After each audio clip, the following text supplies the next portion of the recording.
Hello' নৱম শ্ৰেণীৰ ছাত্ৰ ছাত্ৰীসকল, মই তোমালোকৰ জিন্তি মেমে আজি এটা বহুত দৰকাৰী লেচন তোমালোকলৈ লৈ আহিছোঁ। সেইটো হৈছে অন্যৰ প্ৰতি ব্যৱহাৰ আৰু লেখক হৈছে সত্যনাথ বৰা। লেচনটো এইকাৰণে দৰকাৰী বুলি কৈছোঁ যে আমি হৈছোঁ সামাজিক প্ৰাণী। আমি মানুহ হৈছে সামাজিক প্ৰাণী। সমাজ এখনত জীয়াই থাকিবৰ বাবে আমাক ব্যৱহাৰ প্ৰণালী জনাটো অত্যন্ত দৰকাৰ। এই ব্যৱহাৰ প্ৰণালী নজনাৰ কাৰণে কি হয়, মানুহৰ জীৱনকালত বহুতো যন্ত্ৰণা ভুগিব লগা হয়। যদি ভাল ব্যৱহাৰ হয়, ভাল ব্যৱহাৰে বেয়া মানুহ এজনেও নিজৰ প্লেচটো দখল কৰি ল'ব পাৰে। আৰু ভাল মানুহ এজনে তেওঁ ব্যৱহাৰ প্ৰণালী নাজানাৰ কাৰণে তেওঁ আনৰ হিংসা গৰিহণাৰ পাত্ৰ হয়। গতিকে তোমালোক হৈছে ছাত্ৰ ছাত্ৰী, তোমালোকৰ বহুতখিনি দীঘলীয়া সময় তোমালোকৰ সন্মুখত আছে আৰু এইখিনি সময়তে যদি তোমালোকে ব্যৱহাৰ প্ৰণালী শিকি নোলোৱা তেনেহ'লে তোমালোকে জীৱনটো আগবাঢ়ি যাবলৈ কষ্টকৰ হ'ব। ব্যৱহাৰ প্ৰণালী আমাৰ জনাটো অত্যন্ত দৰকাৰ। ঠিক আছে, এতিয়া আমি আহিছোঁ মেইন লেচনটোলৈ। লেচনটোত আমি মেইনলি 6টা টপিক আছে। আমি এতিয়া প্ৰথম টপিকটো আলোচনা কৰিম। আমাৰ আছে আমাৰ দৈনন্দিন জীৱনত ব্যৱহাৰ প্ৰণালীৰ গুৰুত্ব। তো ব্যৱহাৰ প্ৰণালীৰ গুৰুত্ব আমি পঢ়িম। তোমালোকে সকলোৱে ওলাই লোৱা অন্যৰ প্ৰতি ব্যৱহাৰ, পেজ নম্বৰ 26। টপিকটোত আছে দৈনন্দিন জীৱনত আমাৰ ব্যৱহাৰ প্ৰণালী কিমানখিনি গুৰুত্ব। চোৱা, যিবিলাক মানুহৰ সৈতে সম্বন্ধ জন্মে বা যিবিলাকৰ সৈতে সংসাৰত সমাজ পাতি থকা হয়, সেইবিলাক মানুহৰ ভিতৰত কাৰ লগত কেনেকুৱা সম্বন্ধ কৰিলে বা কেনেকৈ চলিলে সুখে সন্তোষে কাল নিয়াব পাৰে সংসাৰ যাত্ৰী, সেইটো জনাটো উচিত বুলি কৈছে। লেখক সত্যনাথ বৰাদেৱে কৈছে যে আমি যেতিয়া সমাজ পাতি বাস কৰোঁ, আমাৰ সমাজ পাতি বাস কৰিলে বহুত মানুহৰ লগত সম্বন্ধ স্থাপন হয়। আৰু যেতিয়া সম্বন্ধ স্থাপন হ'ব, কাৰ লগত ব্যৱহাৰ কেনেকুৱা কৰিলে আমি জীৱনটো সুচাৰুৰূপে চলাই যাব পাৰিম, সেইটো জনাটো অত্যন্ত দৰকাৰী। ইয়াকে নজনা নিমিত্তে বহুত মানুহে জীৱনত নানাবিধ উপদ্ৰৱ ভুগিব পায়। তো মই অলপ আগতে কৈছিলোঁ যে যদি ব্যৱহাৰ প্ৰণালী বুজি নাপায়, কাৰ লগত কেনেকুৱা ব্যৱহাৰ কৰিব লাগে নাজানে, তাৰ ফলত মানুহে বহুতো জীৱনত কষ্ট খাব লগা হয়। সৎ ব্যৱহাৰ যদিও সৎ চৰিত্ৰ গুণ, তথাপি চৰিত্ৰ সৎ হ'লে ব্যৱহাৰ সৎ হয় বুলি ভবা উচিত নহয়। যে ইয়াতে কি কৈছে, সৎ ব্যৱহাৰ যদিও সৎ চৰিত্ৰৰ গুণ, যে সৎ চৰিত্ৰ হ'লে তেওঁৰ সৎ যে ব্যৱহাৰ হ'ব তেনেকুৱা কোনো কথা নাই। যে মানুহজন সৎ চৰিত্ৰ হ'ব পাৰে কিন্তু কথাবিলাক তেওঁৰ মিঠা নহ'বও পাৰে, তেওঁৰ ব্যৱহাৰ প্ৰণালী ভাল নহ'বও পাৰে। তো চৰিত্ৰ ভাল হ'লে যে ব্যৱহাৰো ভাল, সেইটো আমি একচেপ্ট নকৰোঁ। অনেক চৰিত্ৰৱন্ত মানুহে ব্যৱহাৰৰ দুখত আনৰ হিংসা গৰিহণাৰ ভাজন হয়। আকৌ অনেক কপটীয়া চলাহী মানুহে ব্যৱহাৰৰ গুণত সকলোৰে মৰম পায়। আমাৰ সমাজতে কিছুমান এনেকুৱা ব্যক্তি আছে যিসকল কি হৈছে, আমি ফ্ৰী ফ্ৰেংকলি কৈছোঁ দেই, একেবাৰে বহুত হিংসাগুৰীয়া টাইপৰ। কোনোবা কিবা অকণমান আগবাঢ়ি গ'লে বহুত বেয়া পায়। কোনোবাৰ যদি কাৰোবাৰ ল'ৰাটো যদি কিবা ভাল ৰিজাল্ট কৰিছে, কোনোবাৰ ছোৱালীজনী যদি কিবা ক্ষেত্ৰত আগবাঢ়ি গৈছে, ইমান এটা ভাল নাপায়। কিন্তু তেনেকুৱা মানুহে তোমাৰ সন্মুখত আহি পেলাই চাবচোন কিমান ধুনীয়াকৈ কথা কয়, ভাল কৰিলা, তুমি এইটো কৰিছা, ভাল হৈছে, কিন্তু পেটে পেটে তোমালোকলৈ কিমান হিংসা থাকে। সেয়ে কৈছে, ইয়াতে কোৱা হৈছে যে অনেক কপটীয়া চলাহী মানুহ হৈছে, তেখেত হয়তো কপটীয়া বা চলাহী হ'ব পাৰে। চলাহী হৈছে মিঠা মিঠা কথাৰে আনৰ মন জয় কৰা মানুহবিলাক, যিবিলাক চলাচল কৰে আৰু সেইবিলাক মানুহ। তো তেওঁলোকে কি কৰিব, সন্মুখত ধুনীয়াকৈ কৈছে, কিন্তু পিছ দিয়াৰ লগে লগে তোমালোকৰ ওচৰৰ পৰা যোৱাৰ লগে লগে তোমালোকৰ বদনাম কৰিবহে চাবা। সি বেলেগৰ পৰা চাব পাৰিলে, সেইকাৰণে ভাল ৰিজাল্টটো কৰিলে, সি নিজৰ ব্ৰেইনেদি কৰা নাই, এনেকুৱা ধৰণৰ নানান ধৰণৰ কথা দিয়ে। তো সন্মুখত কি কৰিছে, সন্মুখত ভালকৈ কৈছে, সেইকাৰণে কি হৈছে, তোমালোকে ভাবিলা যে ভালেই, মানুহজন ইমান ভাল আৰু মানুহজনৰ প্ৰতি আমাৰ কিয় ভাল ভাৱ আহি গ'ল। আকৌ কিছুমান এনেকুৱা মানুহ আছে, একে সঁচা ৰাইট কথা কৈ দিয়ে, সন্মুখতে যি কৈছে ধুনীয়াকৈ কৈ দিয়ে, একে ৰাইট কথা, কিন্তু সুৰবিলাক কথাৰ আমাৰ কি হয়, কেতিয়াবা হজম নহয়। তো তেনেকুৱা মানুহে কি হয়, তেওঁ মানুহজনে আমি অট'মেটিকলি বেয়া পাওঁ। কিহৰ কাৰণে বেয়া পাওঁ, মানুহজনে কথা কোৱাৰ ষ্টাইলটো একেবাৰেই বেয়া। তো কথা কোৱাৰ ষ্টাইলটো যাৰ বেয়া, তেনেকুৱা মানুহক আমাৰ মনে একচুৱেলি হজম নকৰে বা একচেপ্ট নকৰে। তো সেয়েহে কি বুলি কৈছে লেখক সত্যনাথ বৰাদেৱে, আমাক ব্যৱহাৰ প্ৰণালী শিকিবলৈ দিছে যে কাৰ লগত কেনেকুৱা ধৰণে কথা ক'ব লাগে। আমি যদি শিকোঁ তেনেহ'লে আমি আমাৰ ভৱিষ্যতৰ জীৱনটো ধুনীয়াকৈ পাৰ কৰিব পাৰোঁ। আমাৰ প্ৰথম টপিকটো আছিলে সেইটো। এতিয়া আমি আহিছোঁ আমাৰ দ্বিতীয় টপিকটো, ব্যৱহাৰ প্ৰণালীৰ ঘাই মন্ত্ৰ হ'ল মিঠা মাত। আমি আগতে প্ৰথম টপিকটো শিকিলোঁ যে আমি ব্যৱহাৰ প্ৰণালী আমাৰ ভাল হ'ব লাগে, আমাৰ ব্যৱহাৰবিলাক ভাল হ'ব লাগে।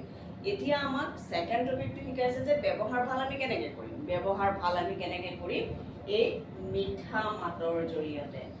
মিঠা মাতৰ জৰিয়তে আমি আমাৰ ব্যৱহাৰ ভাল কৰিম। এতিয়া চোৱা, মিঠা মাত ব্যৱহাৰ প্ৰণালীৰ ঘাই মন্ত্ৰ। স্বভাৱত বহুত দুখ থাকিলে মিঠা মাতৰ গুণত সৰবৰাহী হ'ব পাৰে যে হয়তো মোৰ স্বভাৱটো ভাল নহয়, তথাপিতো মোৰ যদি মাত কথাত মিঠা হয় তেনেহ'লে মানুহে কিন্তু মোক ভালেই পাব। তোমালৈ আনৰ মৰম ভক্তি জন্মোৱা সজ ব্যৱহাৰৰ মুখিয়াল উদ্দেশ্য। ব্যৱহাৰত মিঠা মাতৰ নাটনি হ'লে সেই উদ্দেশ্য সিদ্ধি নহয়। যে আমাৰ প্ৰতি কাৰোবাৰ ভাল ভাৱ তেতিয়াহে জাগিব যেতিয়া আমাৰ মাত কথাত মিঠা থাকে, ব্যৱহাৰ প্ৰণালী আমাৰ ভাল হয়, তেতিয়াহে আমাৰ প্ৰতি মৰম ভাৱ জাগিব। মিঠা মাত ব্যৱহাৰৰ কলপ বা ৰহনৰ নিচিনা। যে যিটো মিঠা মাতটো হৈছে ব্যৱহাৰ প্ৰণালীৰ কলপ বা মানে হৈছে কলপ বা ৰহনৰ নিচিনা। গঢ়ত প্ৰতিমা বিতোপন হ'লেও ৰহন নলগালে শুৱনি নহয়। সেইদৰে সজ ব্যৱহাৰত মিঠা মাতৰ ৰহন নিদিলে সি মানুহৰ মনত সন্তোষ লগাব নোৱাৰে। মিঠা বস্তুৰ কলপ লগাইহে বেজেও অকটা দৰৱ ৰোগীক দিয়ে। ইয়াতে কি কোৱা হৈছে চোৱা, যে প্ৰতিমা এগৰাকী, যেতিয়া খনিকৰ এজনে প্ৰতিমা প্ৰতিমাজনা নিৰ্মাণ কৰে, সাজি উলিয়ায়, তেতিয়া কি হৈছে, প্ৰতিমাজনা চিম্পল প্ৰতিমাগৰাকী যেতিয়া আমাৰ সন্মুখত উলিয়াব তেতিয়া আমাৰ প্ৰতিমাগৰাকীক দেখিবলৈ আমাৰ ভাল নালাগে। কিন্তু যেতিয়া তাক ৰং তুলিকাৰে প্ৰতিমাগৰাকীক সজাই তুলিব, কাপোৰ কানি পিন্ধাই ধুনীয়াকৈ সজাই তুলিব, তেতিয়াহে আমাৰ প্ৰতিমাগৰাকীক ভাল লাগে। ঠিক তেনেদৰে আমাৰ মাতটো হৈছে আমাৰ ব্যৱহাৰ প্ৰণালীত মিঠা মাতটো ৰহন লগোৱাৰ দৰে। যিদৰে প্ৰতিমাগৰাকীত ৰহন যেতিয়ালৈকে নলগালে, কলপ নলগালে, তেতিয়ালৈকে আমাৰ ভাল নালাগে। ঠিক সেইদৰে আমাৰ ব্যৱহাৰ প্ৰণালীত যদি আমাৰ মিঠা মাত নাথাকে তেতিয়াহ'লে মানুহে শুনিবলৈ ভাল নাপায়। আৰু ইয়াতে কোৱা হৈছে যে মিঠা বস্তুৰ কলপ লগাইহে বেজে অকটা দৰৱ ৰোগীক দিয়ে। যে ৰোগীক যেতিয়া ঔষধ দিয়া হয়, ঔষধটো কিহৰ কাৰণে দিয়া হয়, স্বাস্থ্যৰ উন্নতিৰ হকে দিয়া হয়। আৰু সেই স্বাস্থ্যৰ উন্নতিৰ হকে যেতিয়া ৰোগীক ঔষধ দিয়া হয়, সেইখিনি মানুহে জানে যে এইখিনি খালে মোৰ ভাল হ'ব, কিন্তু তথাপিতো খাবলৈ নিবিচাৰে। যদি মানে ধৰা অকটা মানে টেষ্টটো আহে, খাবলৈ যদি বেয়া তিতা এনেকুৱা ভাৱ আহে, তেনেহ'লে খাব নিবিচাৰে। সেই তাতে যেতিয়া মিঠা বস্তু লগাই এড কৰিব, তেতিয়াহে খাবলৈ সোৱাদ হয় বা ৰোগীয়ে সেই বেমাৰৰ পৰা হাত সাৰিবলৈ সেই ঔষধটো খায়। এতিয়া আমাৰ আহিছে নেক্সট টপিক, নম্ৰতা সজ ব্যৱহাৰৰ অনুপাত। এতিয়া আমাৰ সজ ব্যৱহাৰত আমাৰ ব্যৱহাৰ যেতিয়া সজ হ'ব, সেইটোৰ বাবে আমাক লাগিব নম্ৰতা। আমাৰ দ্বিতীয় টপিক, নেক্সট টপিকটো আহিছোঁ নম্ৰতা সজ ব্যৱহাৰৰ অনুপাত। উচিত অনুপানৰ ঔষধ খালে সি বেছি গুণ দিয়ে, সেইদৰে সজ ব্যৱহাৰত নম্ৰতা মিহলালে তাৰো উপকাৰ কৰা হয়। যে আমাৰ ছাপ'জ বেমাৰ হৈছে, বেমাৰ হ'লে সোনকাল বেমাৰ ভাল হওক বুলি আমি যদি ঔষধৰ গোটেই বটলটো গিলি দিওঁ, আমাৰ কি হ'ব, আমাৰ বৰঞ্চ কি হ'ব, ঔষধ মানে খোৱাৰ পিছত বেমাৰ ভাল হ'ব এৰি বেছিহে হ'ব। ঠিক সেইদৰে আমি যদি সজ ব্যৱহাৰৰ লগত নম্ৰতা মিহলাওঁ, তেতিয়া কি হ'ব, আমাৰ ব্যৱহাৰখিনি আৰু বেছি ভাল দেখাব। আমি যদি নম্ৰ হৈ কথা পাতোঁ, আমাৰ ব্যৱহাৰটো যেন, আৰু মিঠা মাতটো আমাৰ অলৰেডি দিলোৱেই, তাৰ লগত যদি আমি নম্ৰতা মিহলাই দিওঁ তেতিয়াহ'লে আৰু বেছি ভাল দেখাব। দম্ভলি কথা মানুহৰ কাণত কাৰ ফুটা দিয়ে, সেই দেখি আনৰ আগত আচৰণ কৰোঁতে দম্ভালি এৰি নম্ৰ হোৱা উচিত। ছাপ'জ মোৰ লগত ঢেৰ কিবা কিবি আছে, ধন টকা পইচা গাড়ী মটৰ ঢেৰ আছে, সেইখিনি কথা যদি মই আন এজন মানুহৰ আগত কৈ ফুৰোঁ, মোৰ আজি ইমান আছে, মোৰ ইমান আছে, যোনে শুনিছে সেই মানুহজনে একদম মানে মোৰ প্ৰতি বিৰক্তি ভাৱ এটা আহিব, ইছৰাম আহিল এজনী আৰু বাহাদুৰি মাৰিবলৈ।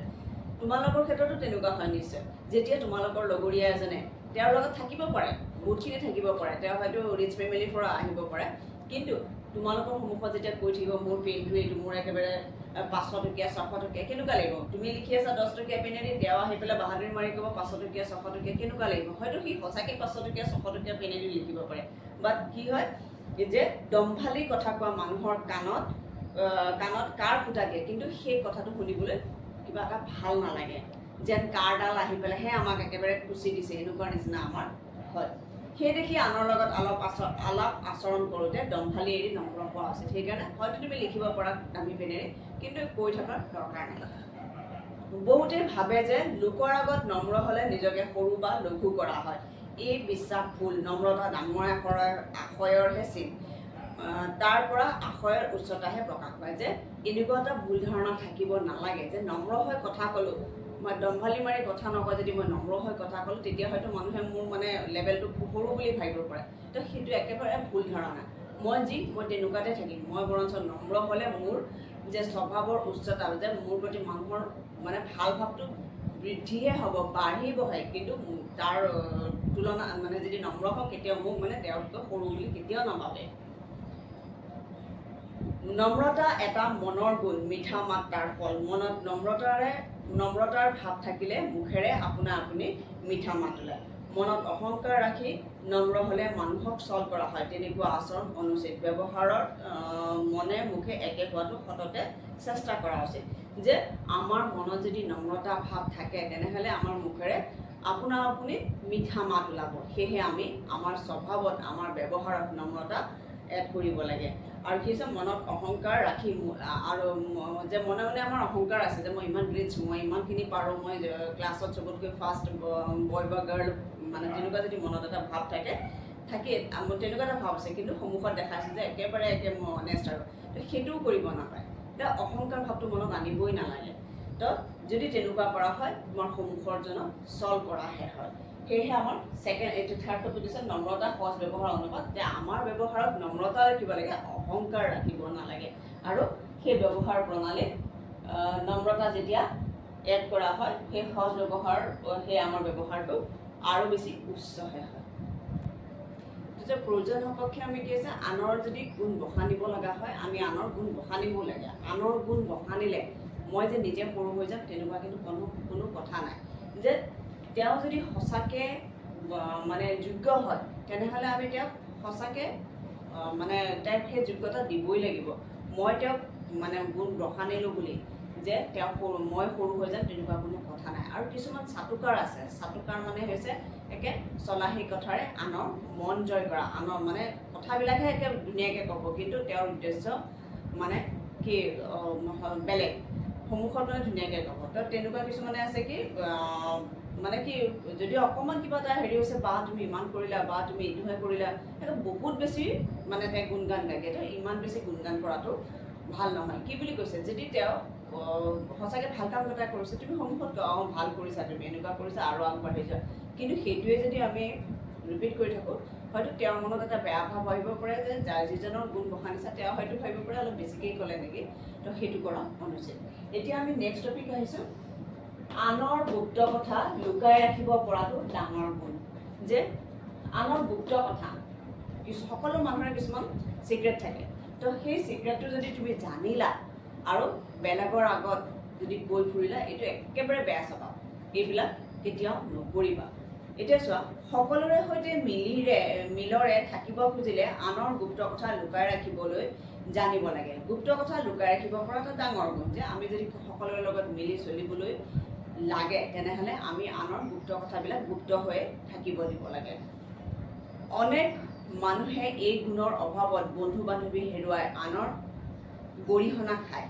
গুপ্ত কথা লুকাই ৰখা বৰ টান কাম নহয়। তুমি নকওঁ বুলি মনে বান্ধি থাকিলে তাক কোনেও বলেৰে উলিয়াই নিব নোৱাৰে। যে বহুত মানুহ এনেকুৱা আছে, যে তেওঁ কিবা এটা বেলেগৰ চিক্ৰেট গম পাইছে, যে আনক কৈ দিও লাগি থাকে।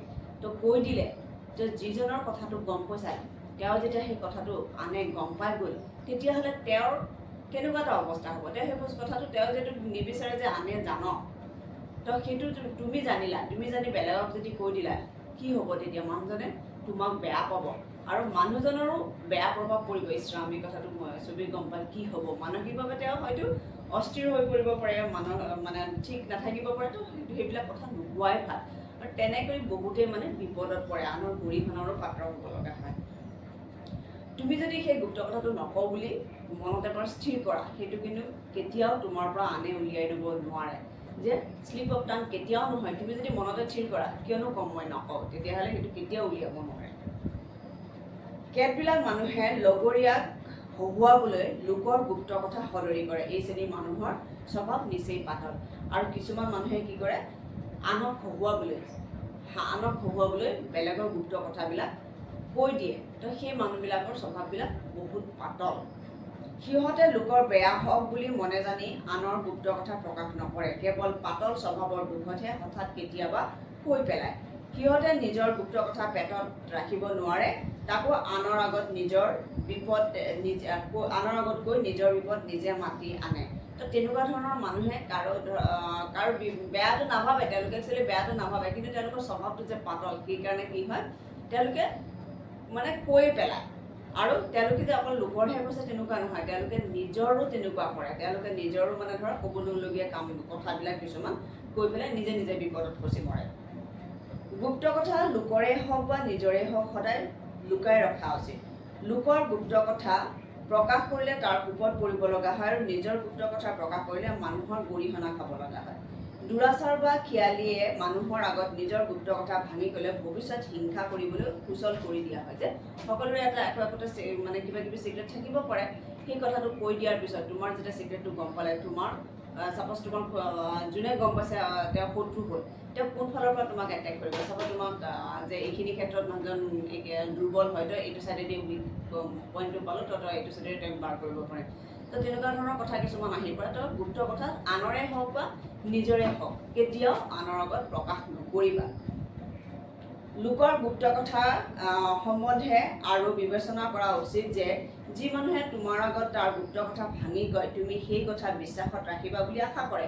তেনেস্থলত কথাটো কৌৰি কৰি সমাজত তাক হাঁহিয়াতৰ পাত্ৰ কৰা কোনোমতে যুগুত নহয়। তেনে কৰিলে বিশ্বাসঘাতকতা কৰা হয়। যি কথা প্ৰকাশ কৰিলে দুজনৰ ভিতৰত কণ্ডল লাগিব পাৰে, তেনে কথা সাৱধানে লুকাই ৰাখিবা। এনেধৰণৰ গুপ্ত কথা লুকাই ৰাখিব পাৰিলে সকলোৰে সজাতি হ'ব।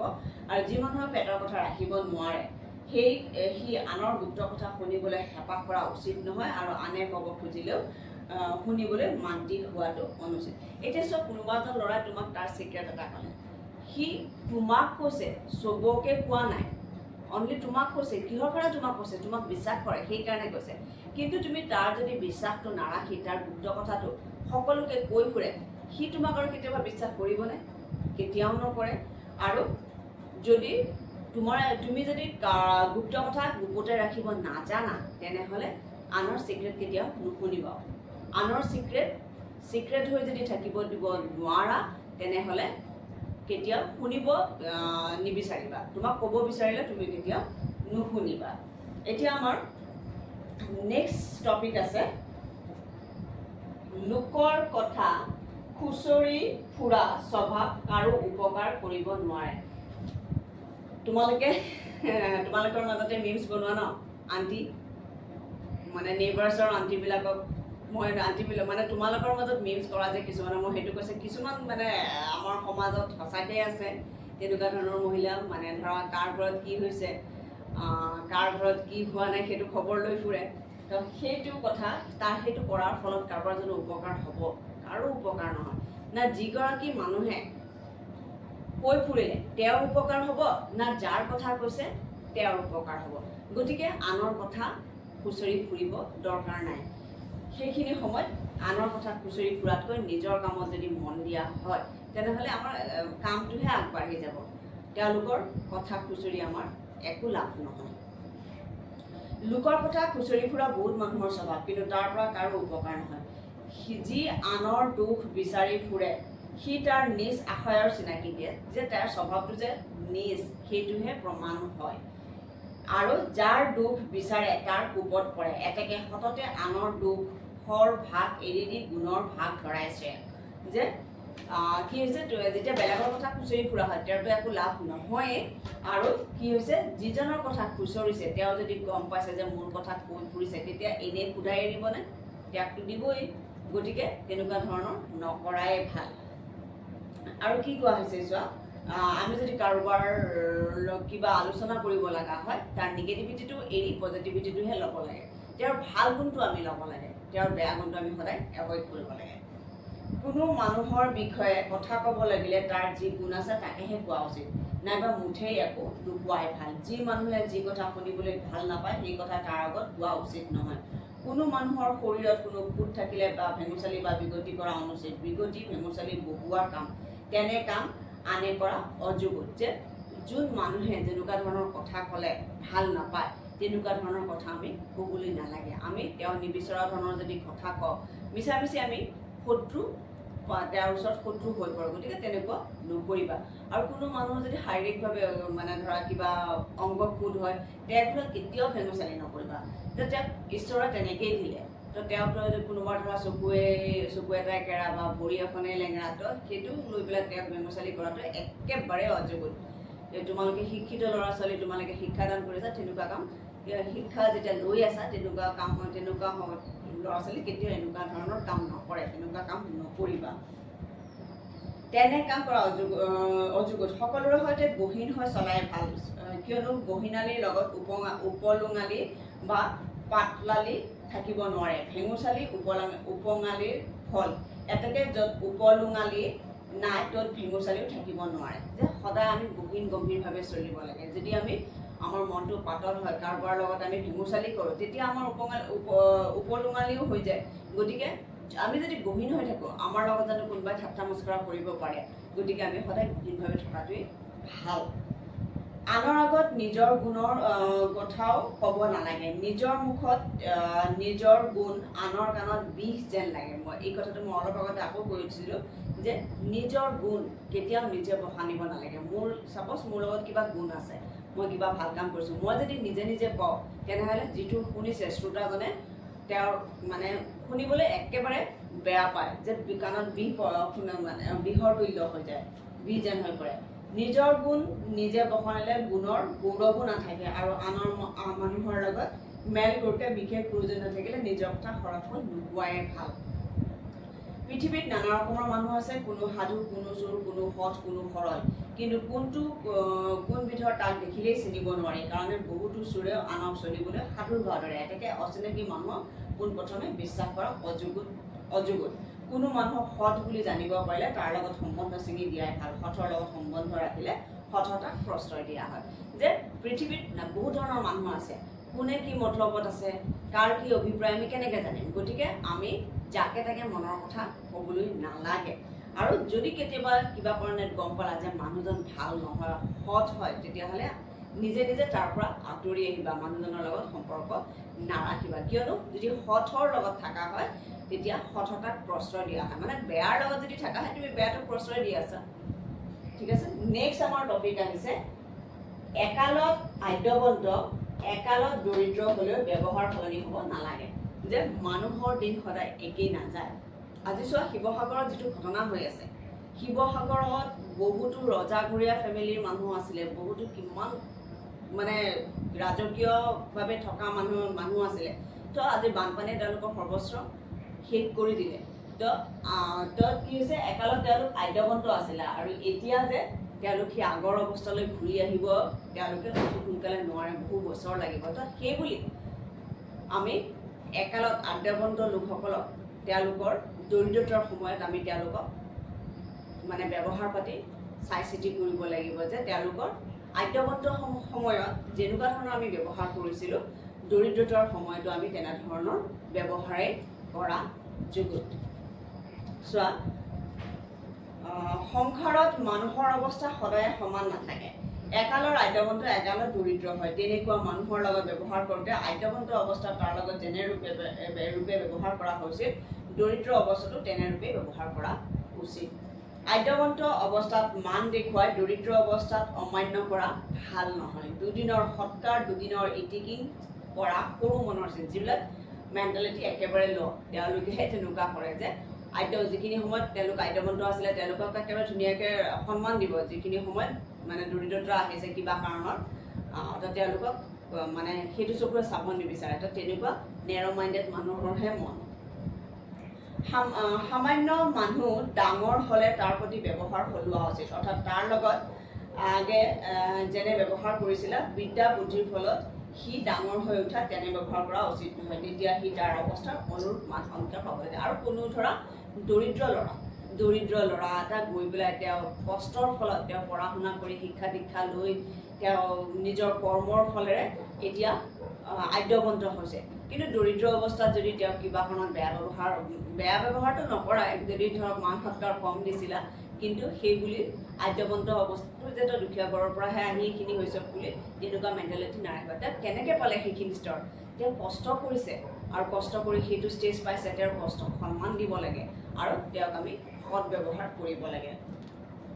কোনো কোনো মানুহে আদ্যৱন্ত মানুহে মান্যৱন্ত লোকক অমান্য কৰিলে পুৰুষালী কৰা যেন পায়, সেই দেখি চল পালে অমান্য কৰিবলৈ নেৰে। কিন্তু সিহঁতে ভাবি নাচায় যে মান্যৱন্ত অমান্য কৰি তাৰ মূল্য কমাব নোৱাৰি, সোণৰ জেউতি অমান্য কৰিলে নকমে।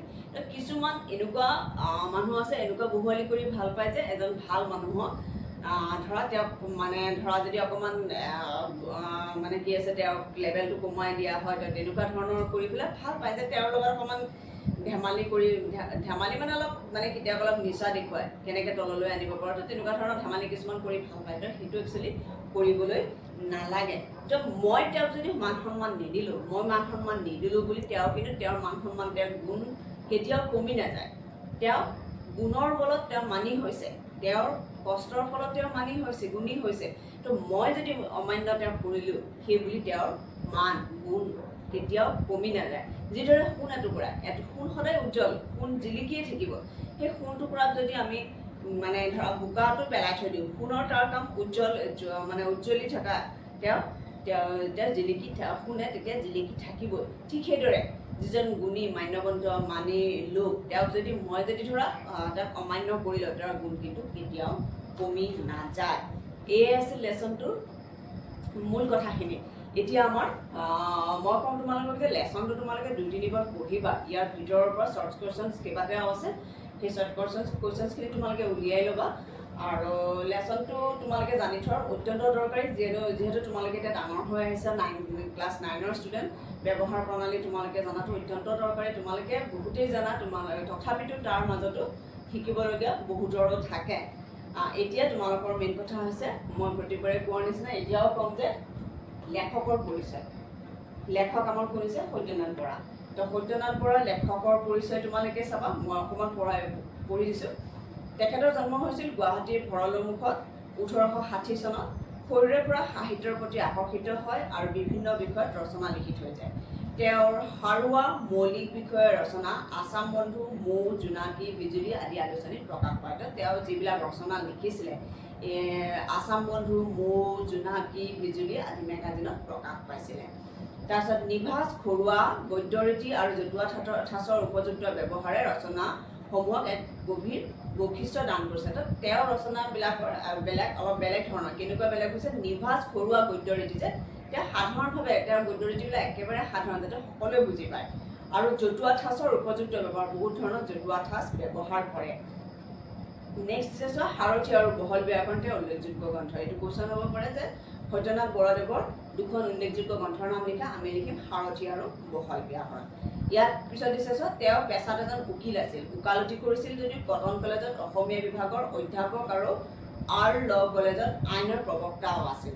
জোনাকী নামৰ মাহেকীয়া কাকতখনত গুৱাহাটীৰ পৰা ওলোৱা সময়ত তেওঁ সম্পাদনা কৰিছিল। তাৰ লগতে তেখেতে চোৱা অসমীয়া বিভাগৰ অধ্যাপকো আছিলে, ওকালতিও কৰিছিলে, আইনৰ প্ৰবক্তা আছিলে, আৰু লগতে মাহেকীয়া কাকত জোনাকীৰ সম্পাদনা কৰিছিল। চ' এজন মানুহে এনেদৰে যদি নিজকে নিয়োজিত কৰিব পাৰে, তোমালোকে কিয় নোৱাৰিবা? তোমালোকে এতিয়া জাষ্ট ক্লাছ 9 পাইছাহে। তোমালোকে নিজৰ গন্তব্যস্থানত যাতে গৈ পাব পাৰা, তোমালোকৰ লক্ষ্য পূৰণ হ'ব পাৰে, তাৰ বাবে তোমালোকে এতিয়াৰ পৰা মন দিয়াচোন। কিয় নোৱাৰিবা? নোৱাৰিবলগীয়া কি আছে? পাৰিবা। আৰু তোমালোকে চেষ্টা কৰি যোৱা। কিবা যদি অসুবিধা থাকে, কিবা বুজি নোপোৱা, মোক কমেণ্টত জনাবা। মই নিশ্চয়কৈ তোমালোকৰ কমেণ্টৰ উত্তৰ দিম। Thank U.